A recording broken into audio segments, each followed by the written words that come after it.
Okay, I think the live stream is just about ready to start.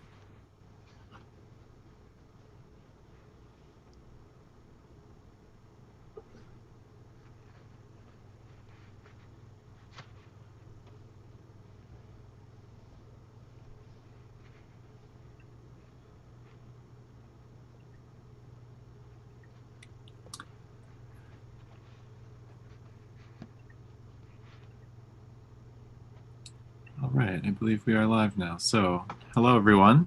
I'm Keith DeStone, your host for the Cosmos Society Online Open House Series. And our guest today is Leonard Muellner, who needs really no introduction to this crowd. He's been with us a long time and been our guest many times. So let's just jump right into it. Lenny's here to talk with us about a French book on ancient Greek diseases and his experience translating it into English. So what's the title of this book? Why don't we start there?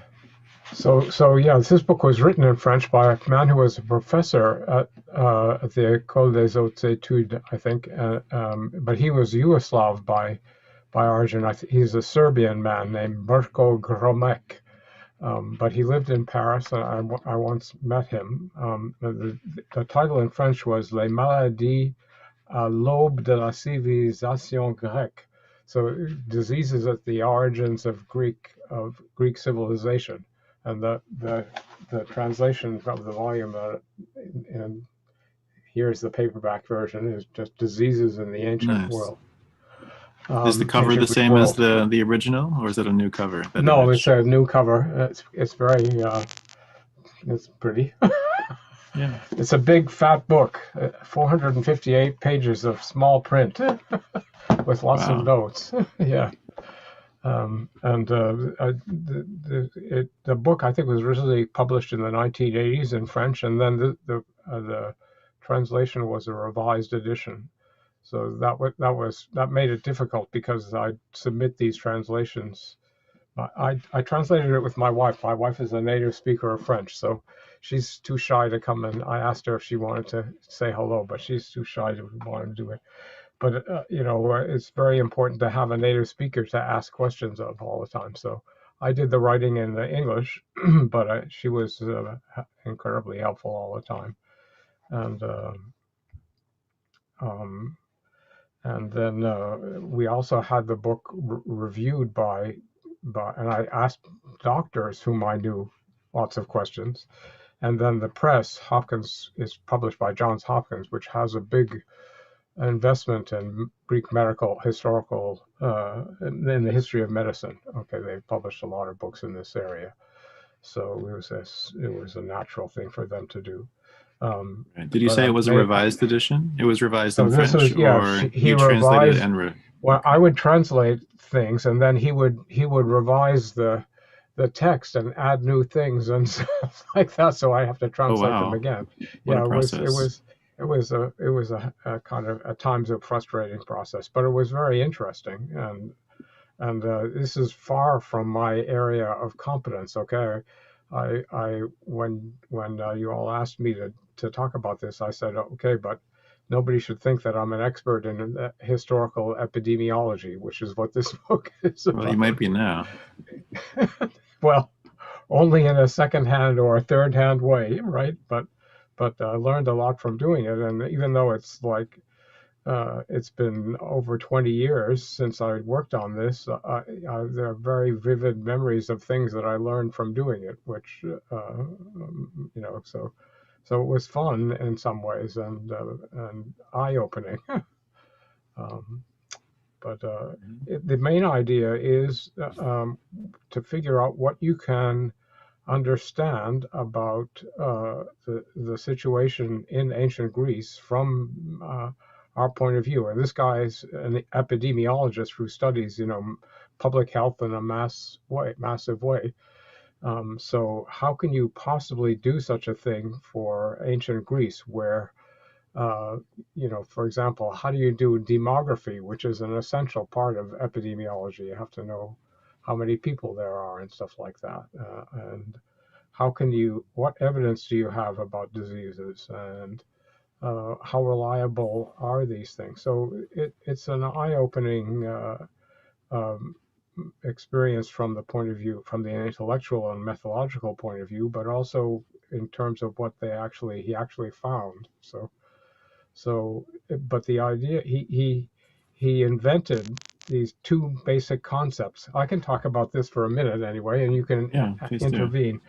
But there are two kind of fundamental concepts. Just I think is interesting, even in our context of the world, as the whole thing is interesting by comparison with what we're experiencing. But these concepts I think are valuable no matter what. And the first one is what he called a pathocenosis. This is from pathos, as in pathology, and cenosis is from koinos. It's the common set of pathologies in a given culture for a given time. So the idea is that you can't really study diseases as one by one in a given place. You have to think of them in like the way we think of the environment. That is, that they're a system. And what he tried to do is to try and reconstruct what was the overall picture in a global way in ancient Greece in terms of pathology, in terms of disease, and how these diseases interacted. And it's something that you can do that makes even more sense in Greece than it does to us, because you have a relatively isolated population. There isn't that much communication. You don't have people flying in and out of ancient Greece in massive numbers. So the interference from the outside of pathologies is relatively small. Okay, and How about at so sites like Delphi? Does he discuss that kind of thing? no, he doesn't. But I think that's important. You have sites like Delphi, and you also have sites like the island of Samos, which is a kind of international place, even more than Delphi, where you have people from all around the Mediterranean coming to a religious place. So it's important to think of those things too. You're absolutely right to point to that. But I think the idea is and there is he does talk about the relationship between Greece, Western Europe, and the Middle East, okay, in terms of all of these things. In other words, those are the three basic cultural areas whose diseases he's trying to get a fix on in comparison to ancient Greece. Um, and so what is there? That's one thing. The other basic concept is this idea of nosology, which is the concept of what is a disease. Okay, I think when we think of, if you say you're talking about a disease, we all think we know what it is. But if you think about a culture that doesn't have access to even the concept of microbes, in which the traditional idea of disease is based on notion of pollution, there's what actually constitutes the unity or the objective unity of a disease is a really complex thing, and not anything that you can point to. So one of the things that he says, for example, is that the most common disease in ancient Greece from the earliest times on is malaria, something that most of us have thankfully no experience of anymore. But it was a mortal killer and something that all Greeks knew about and were afraid of, and it's a very peculiar disease in that it's caused by a mosquito bite. They didn't know that, okay, but it also is a disease that evolves over a very long period of time and takes very different forms. And so, what Greeks understood to be malaria um, uh, is different from what we understood to be malaria. They divided up parts of it, but they also thought that all diseases went through these various stages. So they have a concept of a disease that's based on the one that's most prevalent among them, and it means that they see things in a peculiar way from our point of view. So this is true of the Hippocratic corpus, especially, which is susceptible to these things, right? Um, but so so Okay, so those are the pathocinosis and nosology, you said. nosology. Yes, the concept. Nosos is the Greek word for disease, so it's what is understood by the idea of of a disease as some kind of an objective reality. Hmm. Could I ask you to talk a bit more about this idea of groups of diseases, I guess, interacting?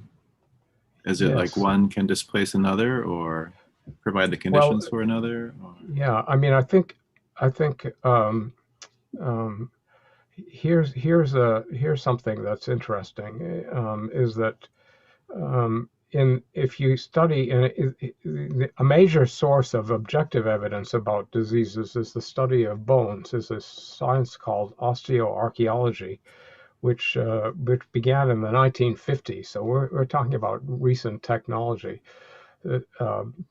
People collected bones in archaeological sites in the 19th century. Mainly, they weren't interested in the long bones, which are really important and helpful for this, but they were interested in skull formation and phrenology and all sorts of weird things about white supremacy and that kind of thing. But if you study the bones of people all across the Middle East, Western Europe, and Greece, um, if you have um, basic forms of cancer like breast cancer, bone cancer, and other things, they leave traces that are distinguishable signature traces on bones. Okay, Mhm. and of all of the skeletons that people have studied, and that we're not talking about hundreds of thousands, but thousands of them, there's only one example of a signature of cancer on the bones of from all of antiquity. Okay, Hmm. so he says that his estimate is that there's something less than 1 in 1,000 cases of cancer.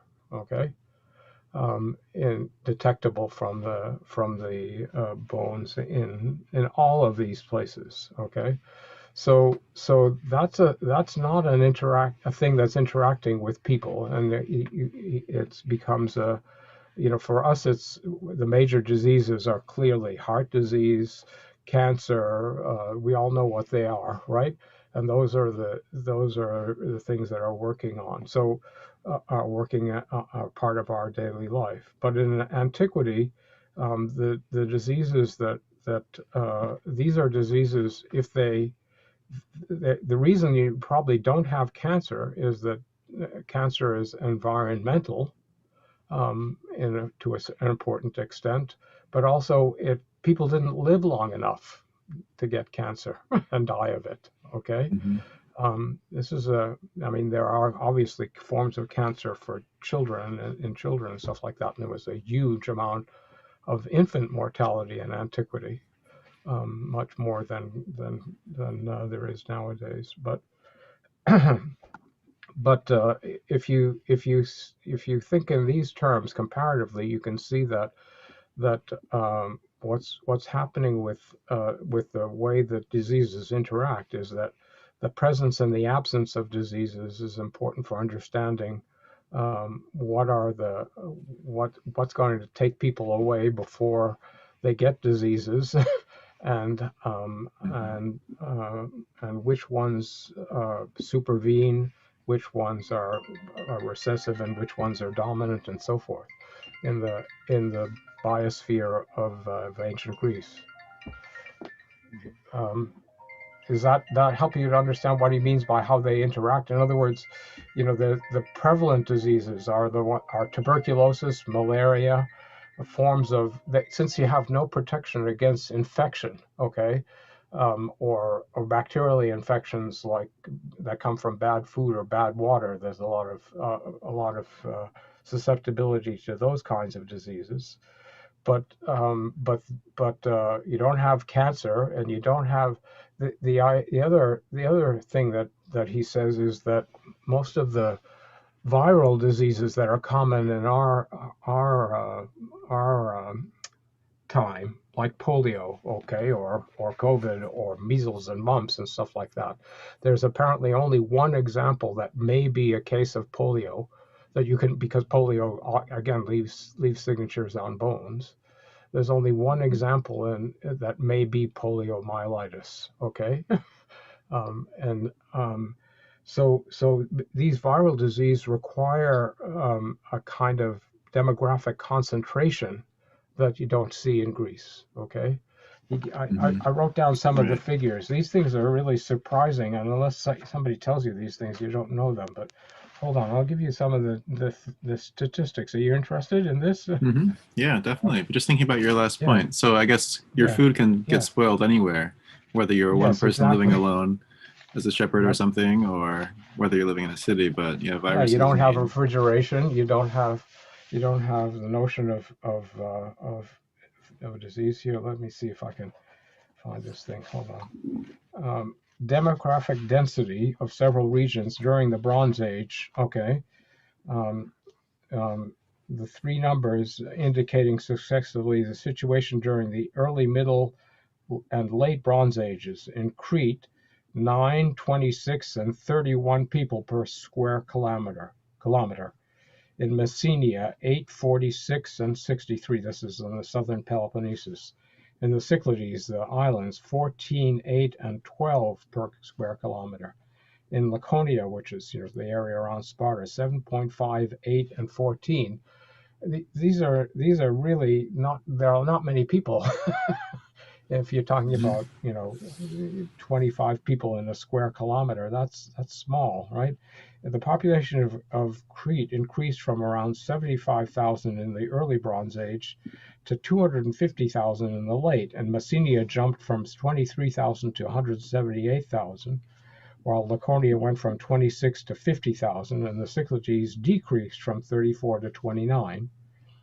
For the Eastern Mediterranean in general, J.L. Angel, and this is the guy who invented osteoarchaeology, maintains that the demographic densities for all three Bronze Ages were respectively 10, 18, and 30 inhabitants per square kilometer. All these statistics are conjectures, are only general indicators. Okay, so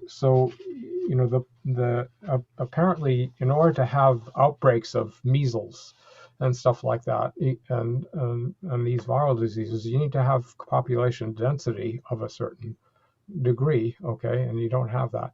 And so it's not a coincidence, for example, that the plague in Athens happened when the population was really concentrated. All the people came from surrounding Attica and lived in the main area of in the long walls all the way from what we think of as Athens to Piraeus. So there you have a real dense population, and that's when you have outbreaks of diseases. He doesn't know. He says that you can't. For example, he says that you can't tell from the descriptions, even in the Thucydides, what the disease is of the plague.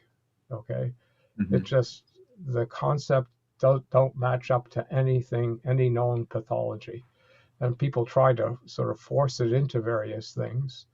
But here's the problem of nosology. Okay, what people describe as symptoms and how diseases evolve and stuff like that. It's very hard to what people perceive as being part of the plague can be parts of other things, or it's very hard without actually physically examining lots of people to know what the heck is going on. We experienced this with the COVID outbreak, right? At the beginning, every couple of weeks, we had new ideas about what the heck was going on, right? So I think this is all right. Understand Speaking these of density, complexities. do we have any Yes. idea of what the ancient Greek conception of personal space was? Like, how far would you stand from someone when you were talking? 6 feet or more, perhaps, or closer? Just trying to think how we would actually answer this. My own question. Yeah, Maybe descriptions of banquets. Yeah, you do have descriptions of banquets and tables and symposia, right? Where you have a certain number of people around a table. That may be the only criterion or the only kind of evidence that you have. But yeah, I don't know how else you would be able to determine that. Can you think of other things? Anybody have any ideas? But yeah, getting into your personal space is so important for us nowadays, where we've lost that. Speaking of food, yeah. Sorry, Maria, if I could just bring in Bill's question. Okay. Is there discussion of dietary kinds of conditions, say lack of certain foods like scurvy would be one that we're familiar with? Yes, there is, because you have vitamin diseases that are caused by vitamin deficiencies that people don't understand and stuff like that. So the book has a long section on these on exactly this subject. Okay. Let me see where he talks about.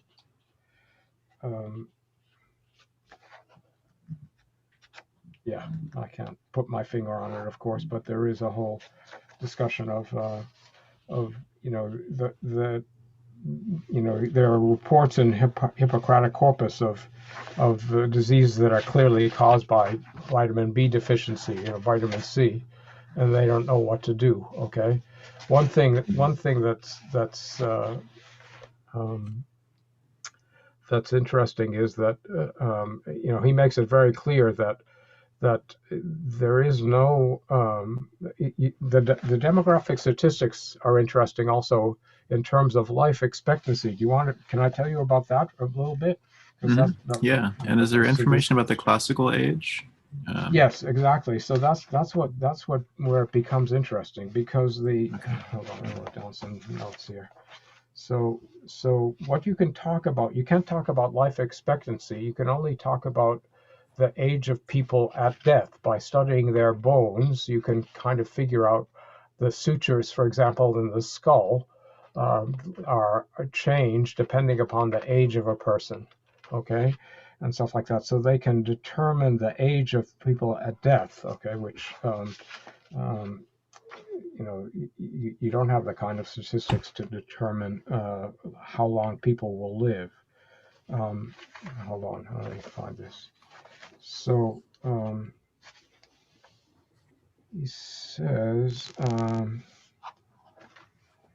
he first talks about the total population of Greece in the time of Pericles and Hippocrates. He says that the best estimates are the total number of inhabitants in Greece was not much more than 3 million, 2 million of whom lived on continental Greece, which is 6,000 square kilometers, another 800,000 on the Peloponnesus, and some 400,000 on the islands. Okay, that's another indication of the density of things. But hold on, I want to tell you about lifespan. So he starts out with the Bronze Age and the earlier periods. Okay. By studying these bones, okay, the main results of an investigation that Angel performed in 1947 are that the mean age at death was 35.4 years, men 39.8, women 31. Women die younger in all of these statistics because so many of them die in childbirth, right? And there's an average. They could do these things where they test the pubic bone in women, which you can determine by studying the pattern of striations with an X-ray. You can determine how many childbirths a woman has had, and the average number of childbirths in the skeletons of women is about 4.5. Okay. So, and a huge number of these die in infancy. There's the overwhelming number of children of people die in infancy. But anyhow, so that's the early Bronze Age. 32 is the average average age at death. For the Middle Bronze Age, it goes up to 34.7. For the Classical period, 38.1. Okay. And for the Byzantine period, down to 33.7. So all these statistics, and he has more, show that in terms of the demographic statistics, the people lived longer and were healthier in the late 6th and the early 5th centuries than they were until the Industrial Revolution, when you start to have medicine that can actually cure people of diseases. So it's a number that's extraordinary in terms of Western Europe, where the numbers are much lower in terms of age, average age at death, and of the Middle East. Okay, there are places where it was much higher. For example, in Crete, on the island of Crete, the average age at death in the skeletons is around 50. Okay, there you are on an island, so it's a big difference. But these numbers, the numbers for the classical period, just to repeat the conclusion, are the highest of any place in Europe up until the 18th century. Okay, any place in Europe and the Middle East. That's kind of an interesting. And he says, well, why would that be? And the conclusion it's not clear exactly. Okay, part of it probably had to do with the fact that they drained some swamps, so there were fewer mosquitoes around. Mm-hmm. Okay, but he thinks that a general sense of well-being means that people live longer. Okay, and that in the classical period, conditions of life in terms of health, nourishment, economy, and other things were better than they were in a lot of other times, historically and otherwise, in Europe. This is interesting, right? Do those death figures or mortality figures include infants' deaths? That's a question from Yes. Ian. This is average age of adults at death. I think it's adults. Okay, the infants would totally skew the whole thing. I think here I'll give you the figures on infant mortality. Infant mortality was assuredly very high, but it is difficult to arrive at figures for it. Pertinent information can be obtained from the numerical relationship between children's and adults' tombs, as provided in excavation reports. For instance, in the classical necropolis of Olynthus, which is way up in northern Greece, the proportion is 290 children to 294 adults, which means that death overtook 49% of this particular population before it reached adulthood. How's that? Mm-hmm. Wow. Right? It's horrifying, right? And you have similar statistics in the Mycenaean periods, at least 55%.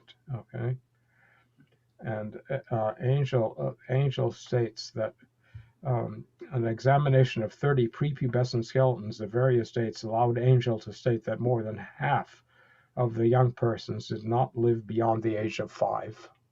Okay. Yeah. Wow. So, not living very long, but 38.5 doesn't sound to us like a very long lifetime. Okay, but it's a few more years than otherwise. Yeah, it's a few more years. Yeah. Yeah. Maria, I cut you off earlier. You want to come back in? Yes, absolutely. Thank you very much, Lenny. This is really fascinating. Isn't it interesting stuff? Yeah.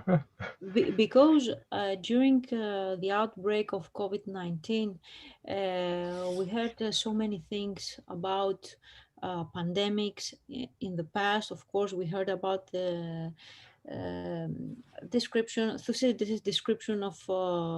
the outbreak of the famous disease, and also the Justinianic plague in Byzantium and many other plagues. Of course, there were outbreaks also during the Ottoman Empire. What is fascinating, and I want you to talk more about this, is this discrepancy that you told us about life expectancy in the 5th and 4th century BCE, which drops when we reach Byzantium. I mean, well, it starts dropping in the 4th. Okay, it's 6th and 5th where it's highest. 4th okay? BC. Yes, it's the 4th. It's already starting to decline. Okay. And so, why? What are the reasons that this decline is attributed to? Well, I think that the harder question is why did it reach such heights in that period? I think the decline is to what's normal over a very long time in a relatively stable population, right? And I think that's the point that he makes. So to what can you ascribe the peak that was realized in what we call classical Greece, sort of narrowly defined, let's say 5th century, okay? It doesn't last very long, okay? So I think normal conditions and normal, given the state of sanitation and understanding, a lack of understanding of disease. I mean, here's one of the points that he makes. Even in the classical period, you have Hippocrates, right? And the Hippocratic doctors, because the traditional idea of disease was that you got sick by pollution, right? And so it's a ritual thing. The Hippocratic doctors decided that they had to have a rational way of describing disease, so it couldn't be by way of touching or contagion. It had to be, how the theory of humors developed, right?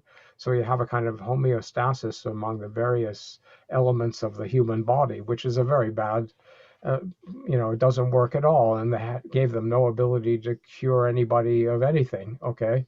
So in a certain sense of rationality made them go off in exactly the wrong direction. Okay? So they weren't any good at curing disease, any better at curing disease during this period than anyone until the 18th century, right? 19th century, the Industrial Revolution. So was there no social stigma be, attached to having a disease? This is a question from Jackie. Since they didn't have a theory that disease could be transmitted through contact, yes. Was there any social stigma attached to having? Well, that was or social avoidance. The prevalent theory was that disease was conveyed to people by contagion, right? By a ritual notion of pollution. Oh, so right? Ritual pollution is contagious. People, yes. So for example, I mean, one of the things that another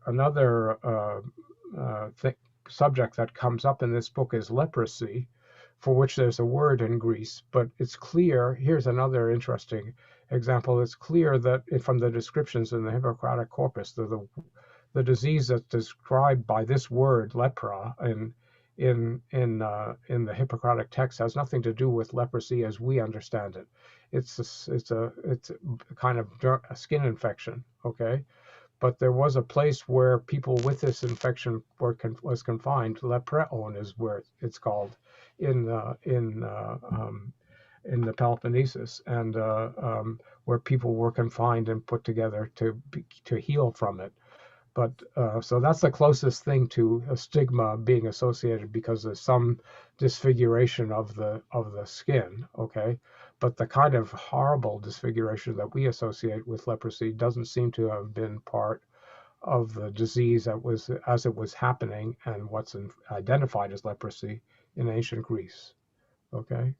Which became a big problem. You have a big problem in the Bible, for example, with that, right, Keith? Right? And another text, yeah.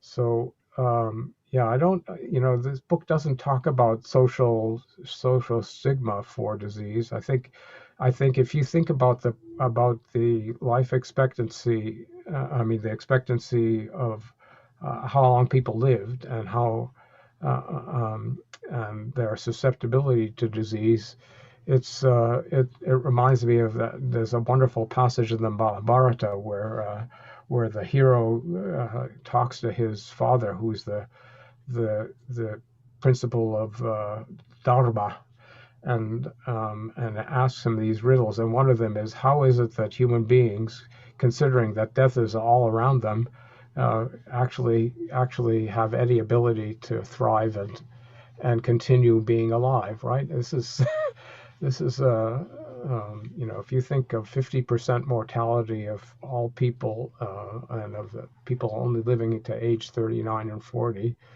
life is short, and death is omnipresent, and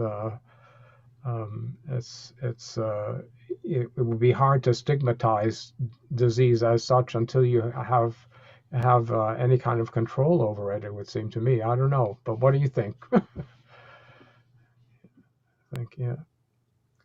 A related question. Robert was asking, did they make any comparison to theories of disease in animals? Aha. Yeah, I don't know that this is something that I don't think there's any discussion about veterinary medicine in this, but I do know that there's a corpus of Hippiatrici Graeci, of Greek horse doctors. I've never looked at it. It's not part of this book, but I bet there's information about these things that would be interesting to know. Yeah. Okay. Great. Okay. Let's Remember, see, it's not my field. I'm Fair like enough. giving a book report like a high school kid. Right. I remember the days. Masha, Yes. you got a question. Could you just ask that live, actually?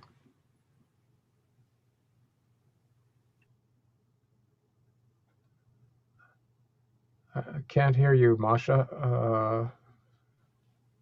You're Can you hear unmuted, her, but Keith? the volume is very low. Do this again. Can we do it? That's Yes. better. It's okay. Okay. Very good. Great. Lenny, thank you so much. Oh, And you have just given us so much food for thought. good. But I want to ask you, because yes, all of these are such important things about trying to determine what we can know about what we basically know so little about, right? About Yes. This is hard. Yep. yeah, it is, and then that's a question for. I have a feeling that you've been dealing with these questions for most of this time. I want to ask you, what do you think, more generally? This is not a classics question. It's not a philologist question. It's Okay. more a general. Where do you see the world, where it's going? I don't even like to call it the Western world, because that's even though it's Hellenic based. We're all globalized nowadays, right? Yeah. Where this is, so in terms of these diseases, because this is all, I have a feeling that I cannot talk to anyone from whatever level of society. You cannot have just a hi, how are you today, without talking about, oh, and how are you dealing with this? Yes. If you can just talk a little bit about. Well, I mean, I think it's, being an old person, this is a legendary thing that old people do and get together, right? They get together and talk about what their diseases are, but it's something I try to avoid. But I think, where this is much more, one thing that I think you can say is that what we're experiencing with being continually assaulted with information about our mortality and the danger of life and how fragile we are and how much we can't protect ourselves against something that we can't see. Okay. Can you imagine what it was like in antiquity, and how do people keep their morale up in a culture like this? And I mean, the other aspect of it that is also something that this book addresses is that we're talking about, in ancient Greece, a warrior culture where these men went out and got themselves killed all the time, right? It's mind-boggling, really. You'd think you'd rather spend all your time trying to be safe and strong than fight to prove yourself superior to other people at the risk of your life. But this is, I think when we're getting to a point where we're much more like the everyday, the lived reality of most of the history of humanity, except until starting in the 19th century, 18th and 19th century. It's mind-boggling, really, right? I don't know. What do you think? Sorry, well, this is I think this is another conversation. Yes. and I think you're right. And I think in these days, because these were the conversations that I've been involved for the last year now, and I'm sure everybody here, I know at least a lot of people. Maria, I'm looking at you, and Sarah and Janet, and I know Well, I'm sure everybody talks about this. while we're doing, and we are studying and trying to do well, first of all, we're trying to do what we do, what seemed as general, what used to seem like a general job, however we do it. It just is much harder these days, and and one cannot ignore everything that is happening. Yes, I mean, I think we're us. in that regard, things are worse than they were in antiquity. Okay, because people are dying alone, and you can't have real funerals and stuff like that, and our culture is relatively impoverished in terms of communal rituals around death, right? This is a problem in general in our society, that it hides death, and by comparison to what must have happened in the ancient world, right? Exactly. Okay. Thank you. And I can't believe that Maria, of course, because yes. I know why Maria is saying no. This is actually this is a very well. Sorry, Maria, to interrupt you. Yeah. But this is, to me, this is such a, I don't know, as somebody coming from Croatia, the Balkans, and now living in Slovakia, but it's a very Western concept of not accepting death as part of life, which I see in everything ancient Greek, and again, I will limit myself to what I know, what I study, and what I find beautiful. That it's a and there's something very Buddhist about it. And again, I'm just very amateur about this, but just to accept that it's okay to die. So yes, you can die in whatever way you want, in military way, and some.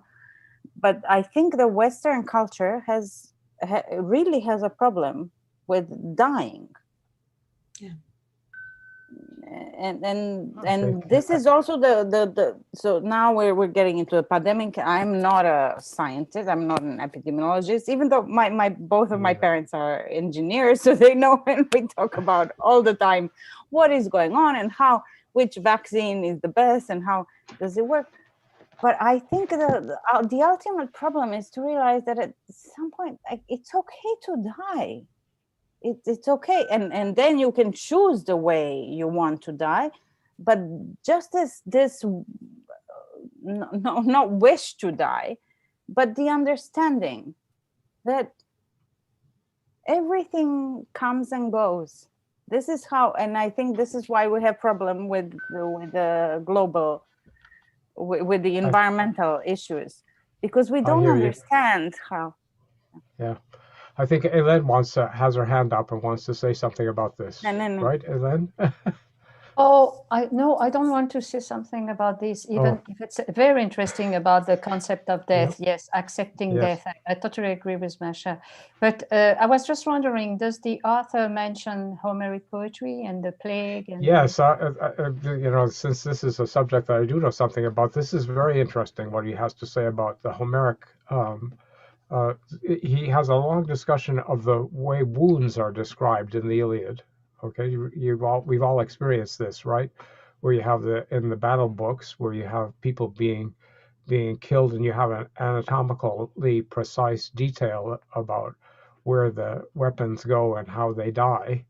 And what he says is that actually, if you look at the statistics about death in what happens when people are wounded in battles with swords and spears, most of the time they get maimed, and they don't die on the battlefield immediately the way they do in Homer. Okay, that it's aestheticized. Okay, that you have these one blow and the person dies and that's it. what tends to happen is people get wounds and they get gangrene and they suffer a lot and they die, okay, and stuff like that. This is a very grim reality of older battle circumstances. So it may be precise and it may bring the moment of death. That seems to be the goal, is to crystallize the moment of death in the Homeric descriptions, but it is an aesthetic thing rather than a real thing. It's interesting, isn't it? Penny, I wonder if I could yeah, just follow up on that. Yeah. Is there any evidence that they saw a connection between the sort of infection that people got from injuries of any kind, not just battlefield injuries? Or did they still connect that with the kind of miasma pollution sort of approach and didn't see that direct connection? Yeah, I mean, they don't have a concept of infection like ours. Okay, in other words, clearly there's a whole discussion about separating wounds and why various kinds of disgusting things come out of our bodies and stuff like that. They have a whole set of very strange theories about them. So it isn't as simple as you would think, right? So, they don't know, there are obvious things where people seem to wash wounds and keep themselves clean, but it's not the same notion of sanitation and stuff like that we have, because they don't know about microbes, right? And that what's invisible to them. Okay, so what takes the place of that, and how you interpret the reality around you, all bets are off, right? So it's humbling and at the same time very interesting to see what happens when you don't have this information. Yeah. May I ask a question about Please. The translation side? Thank you very much for your presentation. As a translator, I wonder whether you ever came across points which the Serbian, it was a Serbian author, yes, points which the author actually wrote, or elements of research which you didn't agree with, but you still had to translate them, because as a translator, you have to translate them. You have no. And did you feel uneasy about it? How did you go about it? So there is one part. This is I appreciate your question. So my wife and I translated this book, and also we translated a couple of other books. One of them is a book by Marcel Détienne called Dionysos Mise à Mort, and one of the things that this book talks about is also a subject that Détienne worked on, which is the Pythagorean rules about broad beans, and why you're forbidden to eat fava beans, is what I call them. These the big beans, white beans that are, and this is a discussion of from the point of view of the historical epidemiologist. This has to do with a genetic feature which makes some people allergic to them. Okay, so there's a very interesting and detailed discussion about why there would be a taboo against eating them on this basis. Whereas what Détienne talks about is the whole ritual, religious, and symbolic aspect of this taboo. And the relationship, the beans are understood as being like an embryo, and there are all kinds of very strange things in the Pythagorean corpus about them and stuff like that. So it's a very interesting analysis in Détienne. And here is something very, logical and factual, which seems very far from the experienced reality. Okay, but and he criticizes Détienne for not knowing what he understands, right? Whereas what you really have are just very different points of view on the same subject, right? Mm-hmm. So, I mean, I think here's a case where you when you're translating, you're completely. This is why I found it very difficult, right? It's not a creative exercise, right? You're subsuming yourself to somebody else's ideas, right? and trying to be a vehicle for them. And it's not fun, no, right? because you cannot distort the original meaning, even Yes. if you want to. And this is why I wondered whether you felt okay about it, Yes. in a way, sort of Yeah, conveying no, the ideas I of somebody else.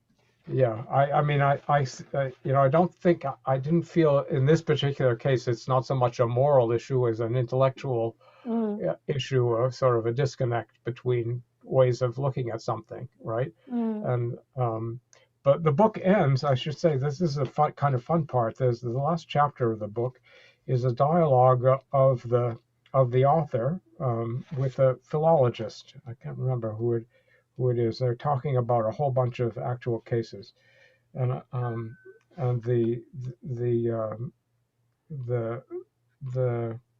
it's Gromek. It's just they talk about a text. They take a text and there's a philologist talking about it, and then Gromek talks about how he understands it. So you know, there is this idea of trying to bridge the gap between different points of view. So he's not immune to this and to understanding what the problems are with literary interpretation of texts for purposes like his. Okay. So I think it's more on the grounds of the methodology that was interesting than a sense of moral sense. But I think being a translator is hard for the reason that you have to subsume your personality and your own creative impulses and everything else. And I found it difficult at times. That's right. Yeah. Thank you. Yeah. Thank you. Annie, how about mental diseases, neurological conditions? Are they included in the theories of the ancient Greeks? There's nothing about that. Absolutely nothing. I mean, the Hippocratic corpus is interested in epilepsy, okay, which is the closest I think it can come, which is called the sacred disease, right? And and that's a you know, a neurological phenomenon. But how they understood it, and they were interested in it because it was thought to be sacred, right? And they're interested in divorcing disease from ritual concepts, okay? Demythologizing disease, okay? But that's the closest, and there isn't a lot of discussion of that in this particular book. But I do know that's something that Greeks were interested in. But I mean, you have to have had mental illness as well, right? But it doesn't seem to be something that comes up in so much. I mean, we do have examples in tragedy, right? Of things like this, right? Well, yes, Jack wants to say something. Well, you know, I'm impressed by the ancient Greeks' observations, given that they didn't have very good, you know, they didn't have microscopes and other observational equipment that we have today.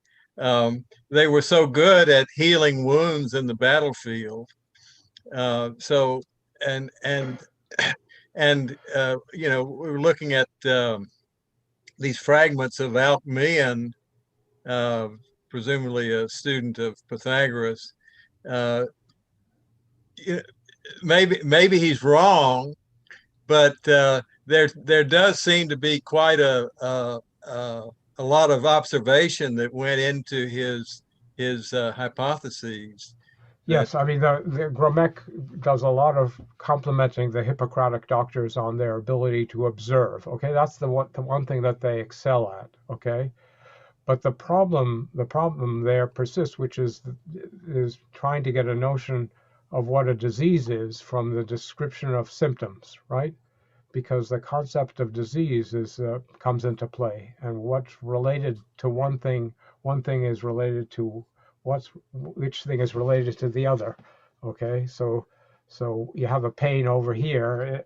Is it the same as this other pain or this other symptom, and how they work together and stuff like that, right?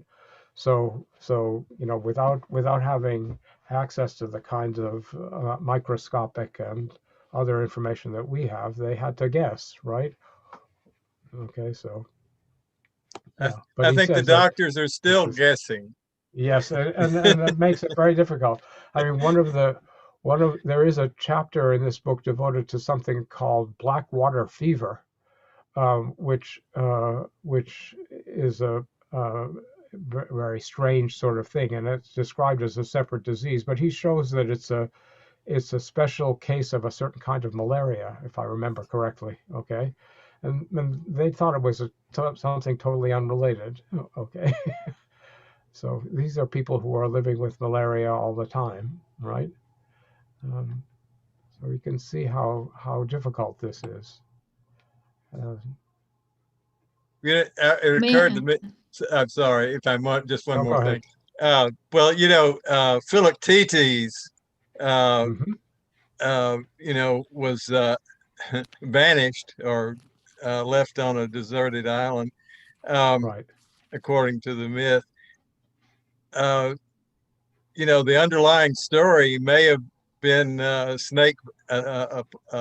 venomous snake bite, or it could be that he had a wound and it got infected. It's supposed to be the snake from the altar, right? That yes, it's the Athena snake, because yes, exactly. Yeah, I mean, but the descriptions of his and the portrayal of his suffering is certainly very real, right? To get back to your point about observed reality, right? And those things. Greek tragedy is interested in suffering in ways that are not so much part of our culture, right? And portraying suffering. Yeah. Well, Guido, I'm not pronouncing his name right. He's an Italian doctor who wrote that book, The Healing Hand. He was talking about tragedy as being psychotherapy for the ancient Greeks. Yep. Well, that's the theory of catharsis, right? Supposedly is related to medical. It's originally a medical notion, supposedly. Some people say, right? Well, could be, Could be. Georgia, did you have a question? Sorry. Yeah, no, thank you very much, Lenny. Thank you all.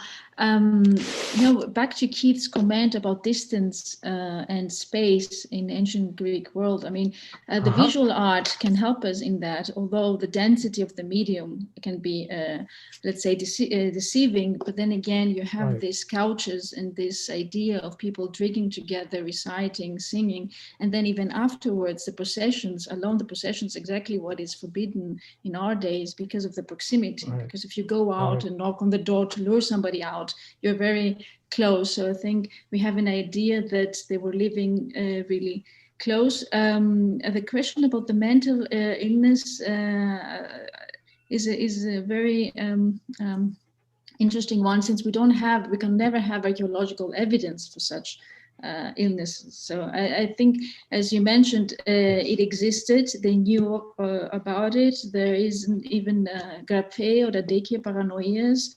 If you're a relative, you could just, in a way, get a court restrained and deprive somebody of all his rights, so you can have access to his property. Also, all this. Plato too. I think. The mental illness is an issue, but it's and as we know from literature, but unfortunately for us, the methodology to understand the exactly let's say parameters of this development are not available, because we cannot brain scan any of the of the people. But I was wondering, and I apologize for not having a direct link to your translation, which sounds like it's an amazing achievement. I am very much troubled by the idea, the underlying idea of having the link between an illness and collective responsibility, or individual collective responsibility, which leads up collective disease then again, because the diseases were epidemic, were because the ones we care for, and what I find interesting, it's not an ancient Greek obviously paradigm. It runs through all the Mediterranean. It's certainly the ones all the Mediterranean world had this idea. Even Hebrew culture, you have this idea that there is something coming from. We all, in a way, there is a direct link. Would you like to elaborate more on that? Thank you very much. On the relationship between individual behavior and communal disease? Is that what you're asking me? Yes. But as a responsibility in the sense of there must be. Bookert very nicely connects the religious ritual. The ritual obviously presupposes. I don't want to use the word guilt, because then you have other associations, but it presupposes a responsibility, put it this way, put it direct. It's a kind of a connection between the sufferer and the suffering inflicted. And I'm wondering in a way whether we regard it retrospectively, in the sense that because we have the problem, we have to address it going to the root, and the root could only be ritual pollution, because this is what we're dealing with. This is what I'm asking. I think that's the standard thing. If you think about the beginning of the Iliad, for example, you have a plague that's inflicted on the whole group because of the behavior of one person, and the ritual that's involved in curing it, right? The whole process is laid out for you, right? Is that what you have in mind, or not? I have in mind Oedipus too. It's just the thing is, for us, the modern reader, which is it's always the same. It's just in a way it's unconnected, are disconnected elements. That Oedipus has committed such a crime, and caused pollution, is so unrelated to the rest of the community that in a way it is for us modern readers not so logical to follow up. To follow up the result and the consequences and the extent of the catastrophe. But for ancient Greek, obviously, world was so self-evident and so natural. So exactly.